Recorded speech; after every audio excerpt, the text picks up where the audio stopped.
Alright, welcome back everyone, it's Garland here bringing you another Neverwinter video.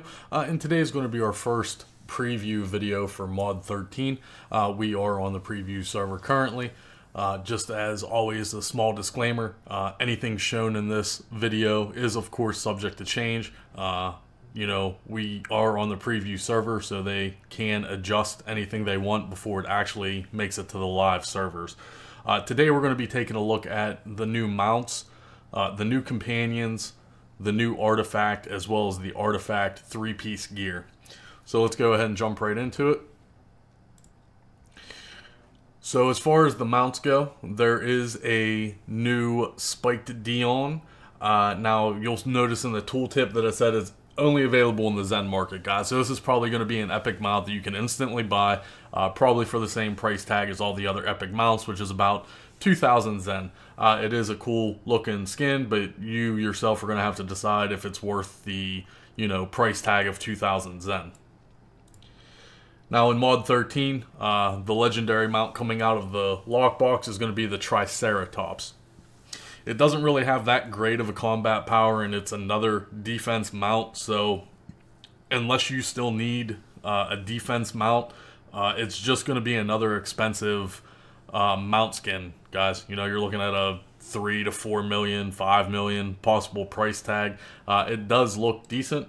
I'm impressed with it. It's probably going to be around the same size as the T-Rex from the previous module, but there's no particle effects or anything, and we're not 100% certain if it's going to be a two-seater or only a single-seater. We'll have to wait and see, I guess. But it does look cool. But like I said, again, just like the T-Rex, there's nothing really special about it other than it's a freaking dinosaur, guys. It has no particle effects. It doesn't look like it, has anything special to it, to be honest. So if you really want to try Triceratops and you can afford the price tag, then by all means be my guest. Now, of course, there is an epic version of it as well. It'll probably be around the same size, just like the epic version of the T-Rex is. Again, there's nothing too special about it. So, other than new mount skins, that's all there is really to it. Now, we do have a plethora of other companions. There's going to be 2 new crabs. Also, nothing too special about them. This one is going to be the red crab, which is going to be 2k defense. Also coming from the mount pack, which is going to probably come out of the lockbox. And like I said, guys, nothing too special. It's a red crab. So there's also a rare version of it. Is going to be the sunset crab, which is more of a orange hue or tint to it. Now we have also 4 spiders. So the first one is the epic version of 2k lifesteal on it. It's the banded spider. It has like a lime green, pinkish look to it. And then we have a rare version, which is the jungle spider, which is like a neon green, orange with blue tips. And now we have another epic version. This is going to be the blue tarantula. It's going to be 2k crit strike. And you can see it's like a light blue with purple with some red accents on it. And then we have a rare version, which is going to be the orange tarantula. And it's, I guess if you want to call that orange, it's orange with some gray to it. All these mounts, will most likely be really inexpensive, other than the legendary and probably the epic. If they're going to be coming out of the mount pack from lockboxes, yeah, they'll probably be fairly cheap. You'll be able to pick up most of these mount skins fairly cheap. So moving right along, we're going to talk about the new companions. Right off the bat, we have a infant gorilla, which is going to be 200 armor pen and movement, double offense and 1 defense slot. However, please note that this is going to be an augment companion. On preview right now, there's no image for it. It's extremely large, so you can't tell, you can't see it, unfortunately. Hopefully, eventually we'll be able to see it, because I do want an infant gorilla. Who doesn't want a baby gorilla running around just for aesthetic pleasure alone? Also, we have the Alpha Compy. It's deal 3% increased damage. This effect is increased to 5% damage while in all of Schult. So if you're going to be running dungeons in Schult, or hunts or anything in all of Schulten, you're going to get a 5% damage.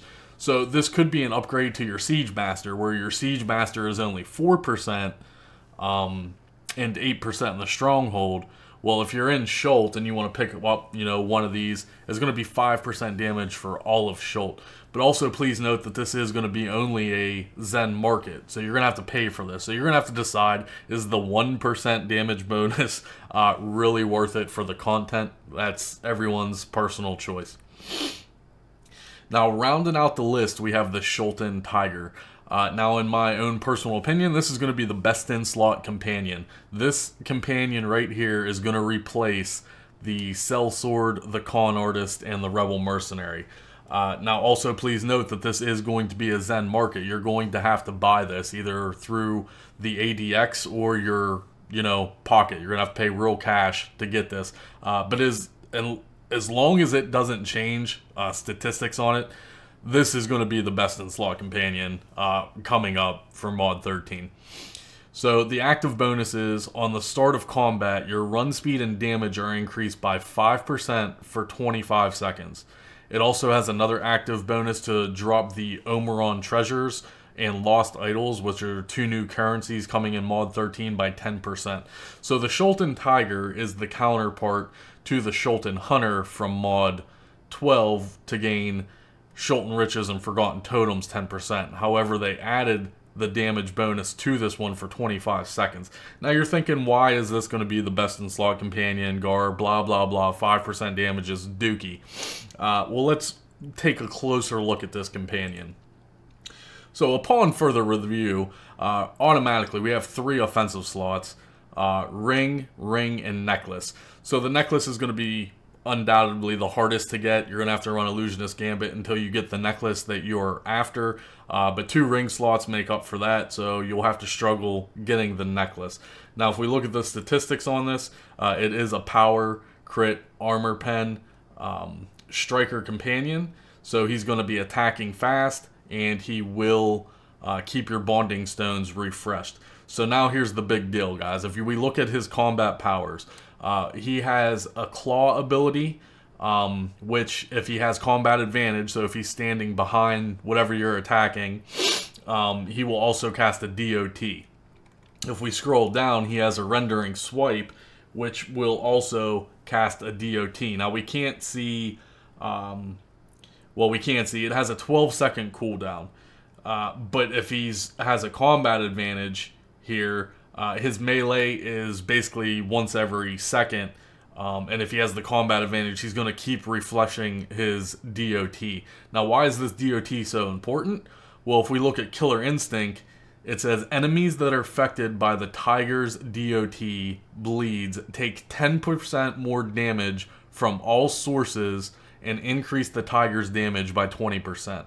Now, obviously, we don't care about increasing the Tiger's damage by 20%, but the 10% shred from all sources is the big deal, guys. This is basically an upgraded Con Artist, Sellsword, and Rebel Mercenary. Not only are you going to get the 10% shred, you're also going to get that active bonus of 5% more DPS. So the Con Artist, the Sellsword, and the Rebel Mercenary don't have a damage increase of 5%. You're only using those companions for their shred effect. Well, now this new companion actually has both of those. Now, obviously, this is going to need tested, but I mean, just on paper, I could clearly see that it's going to be best in slot. It's going to need tested. It's going to need to see how often you can maintain this Tiger's DOT abilities and how fast it's attacking and refreshing those. It could have a 100% uptime for all we know. If that's the case, you can expect this companion to most likely get nerfed in the future. They'll probably add some kind of internal cooldowns or something, but as it sits right now on paper, as we're looking on it, Mod 13 just came out on preview, so it's only been here for, a few days now. Things can possibly change. We're going to have to keep a close eye on it. But yeah, clearly best in slot companion right here, guys. Everyone is going to be running this for the shred. Now, another thing that's going to be needed in testing is the shred from Killer Instinct gonna stack. So if 5 people are running this companion, is it gonna be 50% shred? Because of the Con Artist, Sellsword, and Rebel Mercenary all stack.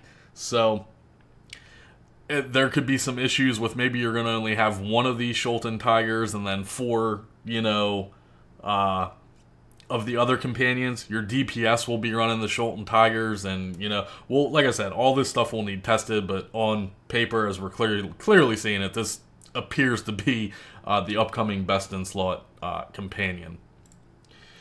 Now, moving right along, we're going to jump into the artifacts. Coming in Mod 13, we have the new artifact, the Decanter of Atropal Essence. At Mythic level, it says, grants you the boon of the Atropal buff for 20 seconds. This causes your powers to deal an additional 2,000 damage on each hit. So not a huge deal. Each time damage is dealt this way, the duration of the boon is increased by 1 second, and your damage is increased by 1% up to a total of 10. So not only are you getting the 2,000 damage bonus, you're also going to get a flat 10% DPS increase. Most likely you're going to be able to get that up to 10% within the allotted time. It has Armor Pen, Lifesteal, and Movement, which aren't the best statistics, unfortunately. If this had, like, Power Crit or something, then maybe it would be worthwhile, but there's other artifacts out there that you're going to gain more than 10% DPS increase from, unfortunately. The thing that I'm wondering about is the 2,000 damage on each hit. Is that going to scale with power? Are you going to be hitting for, you know, hundreds of thousands? Or it all depends. Like I said, this will need tested further, and we'll have to see. Now, this is going to be part of a new set bonus as well, which we are going to jump into next. So, Skin of the Serpent and Wrap of the Serpent are going to be the 3-piece set for the Charm of the Serpent. When you are moving for 3 seconds, your damage is increased by 1%. It stacks up to 5 times and is removed when you stand still for 5 seconds. So caster DPS might be interested in this. You're going to gain an extra, you know, 5% damage increase. Now, however, the stats on the gear isn't very DPS friendly. On the necklace, you can clearly see that we have defense, lifesteal, and on the belt, it's defense, deflection, constitution, and dexterity. So they actually had a decent set bonus effect that maybe could have rivaled the Orca set. I doubt it. I think the Orca set would still out damage this set, but it would have gave us another option. I mean, you know, Great Weapon Fighters and Guardian Fighters and anyone standing stationary wouldn't be able to use this, but caster DPS would have had another option. But unfortunately, it still seems like the Orca set is going to be the go-to for DPS. Now, the next set is going to be the Skull Lord set. This is going to be the Skull Lord Medallion, the belt, and the Skull Lord artifact. Now, the Skull Lord artifact is not very good at all, unfortunately. And the set bonus is not very good either. I could see maybe some tanks using it. When you kill an enemy, you gain temp HP equal to 3% of the damage inflicted, 5% if the enemy is undead. So you're talking about temp HP. Pure tanks might be interested in it. Power, defense, lifesteal on the necklace. And the belt is going to be Wisdom, Charisma, Power, Crit, Armor Pen. Now, the final set goes with the new artifact coming from Mod 13. It's going to be the Atropal set, or also called the Soul Monger Set. And it's not very good either, unfortunately. Whenever you gain health by lifesteal, you gain temp HP equal to 25% of the health gain to a total of 5% of your health. Unfortunately, that's not a whole lot of temp HP that's going to matter. You're talking about, you know, endgame dungeons that most things, when they hit you, are going to one-shot you anyway, unless you have millions of temp HP. So the minimal effects from this is going to be upsetting at the least, unfortunately. Especially for DPS, you're still going to be rocking, you know, an old set, the Orca set, unfortunately. So you're looking at Power, Deflection, Lifesteal on the necklace. And then on the belt, you're going to be looking at Wisdom, Charisma, Power, armor pen, and lifesteal. Now, everyone has their own niches. If you choose to want to run of these sets, then that's completely up to you. I don't see anything that's piquing my interest, to be honest. We're still going to be using the older sets, which also kind of sucks because the newer sets obviously have higher gear score. You're looking at 500 gear score on all this newer stuff compared to an old set. If we can scroll over and actually find the Demogorgon set, the Demogorgon set is only 405, guys. So you're gaining 405 gear score on the Demogorgon belt and 405 on the talismans, whereas the new stuff is jumping almost 100 gear score that you're going to miss out on. But the statistics just don't make logical sense for certain niche builds and certain classes, unfortunately. So that's going to be our first video on the preview server, guys. For Module 13, very early yet. I'm going to be putting out a few more videos for preview purposes, just to spotlight this stuff for you guys. Today we did cover the new artifact equipment, the new artifact, the mounts, and the companions. So if you have any questions about Mod 13 or upcoming changes, please feel free to comment below, and I'll see you guys in the next episode.